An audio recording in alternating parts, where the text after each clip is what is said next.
Mesdames et messieurs, chers amis, je souhaite un grand succès à cette rencontre à la mairie du 5e à Paris.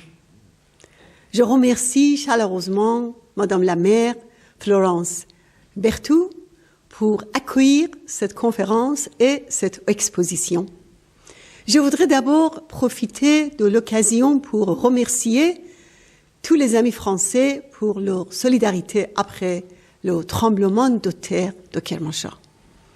Les habitants de cette région sinistrée, surtout à Sarpol Zohab et à Qasr Shiri, sont en colère parce qu'ils ont été abandonnés par le régime.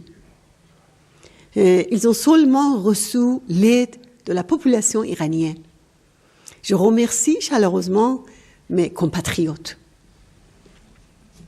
Chers amis, il est très important de consacrer la conférence d'aujourd'hui à la justice et à la vérité pour les victimes du massacre de 1988 en Iran, parce que le 3e comité des Nations Unies vient de condamner une fois de plus la dictature religieuse pour ses violations des droits de l'homme.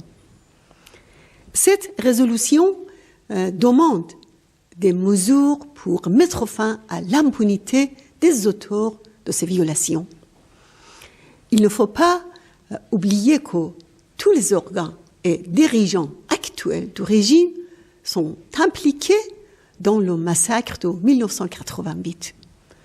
Le secrétaire général des Nations Unies, M. Antonio Guterres, parle de ce crime dans son rapport de novembre 2017 et des nombreuses plaintes des familles des victimes envoyées à l'ONU.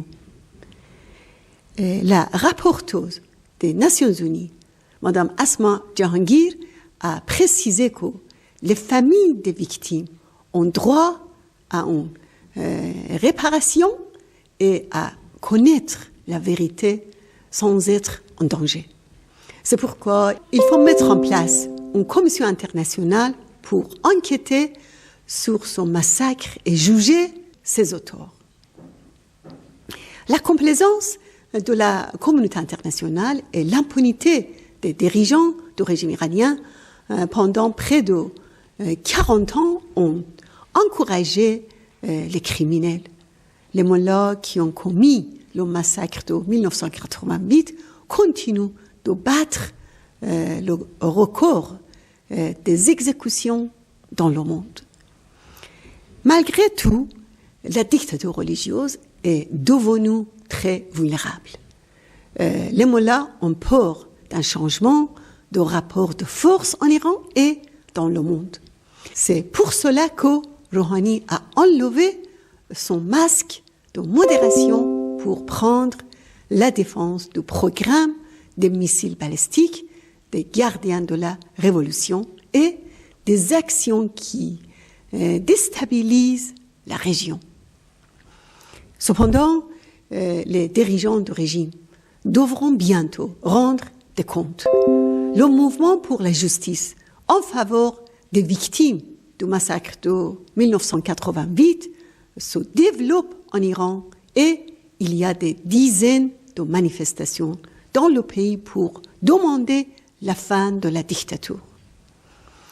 Sur le plan international, la France a raison de s'inquiéter du programme balistique du régime et de ses ingérences au Moyen-Orient, en particulier au Liban, en Syrie et au Yémen. Cela inquiète aussi les pays de la région et les États-Unis.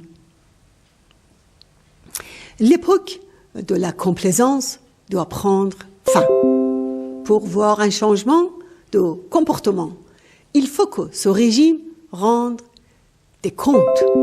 C'est pourquoi il est nécessaire d'inscrire les pastorants sur la liste du terrorisme de l'Union européenne et d'imposer des sanctions à cet organe vital du régime iranien.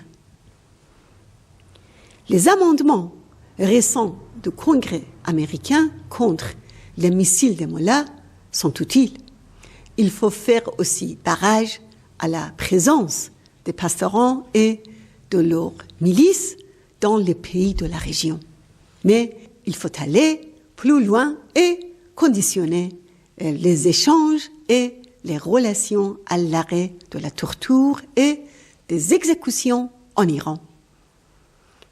Il est nécessaire que le Conseil de sécurité de l'ONU prenne des mesures efficaces pour faire juger les criminels au pouvoir en Iran. La fin de l'impunité va mener à la victoire des droits de l'homme et rapprocher la fin de ce régime comme la fin des souffrances du peuple iranien et des peuples de la région. Elle va ouvrir la voie à un Iran libre et démocratique. Je vous remercie.